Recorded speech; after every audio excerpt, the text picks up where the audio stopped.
Gusto ko po talaga lumabas ang katotohanan dito na yung mga ghost project lang pinag-uusapan po natin kung sino po talaga ang pasimuno dyan. Mr. Salamat Chair, po.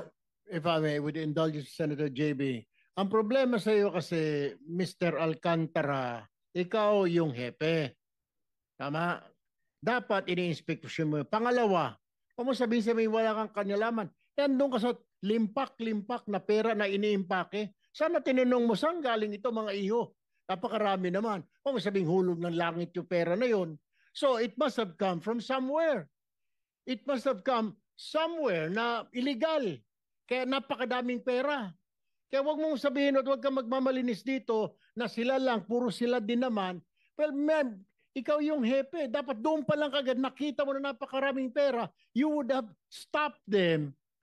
At maging itong si Dumasig, wag ka magpa-santo-santo yung mukha dyan. Ano ka, tanga? Engineer ka? Hindi mo man lang sinumbong sa proper authorities? May chain of command, merong tumahimik ka muna dyan, Bryce Hernandez, wag ka muna sumasagot-sagot.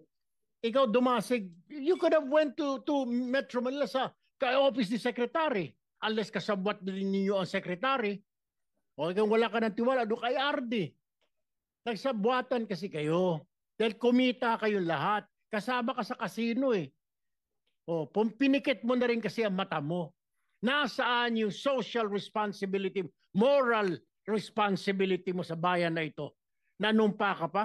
Alam mo, Mr. Chair, dapat tanggalan ng lisensya ito ng Philippine Regulatory Commission, ng PRC, ito mga ito eh. Conduct Unbecoming. Nanumpa-numpa pa kayo.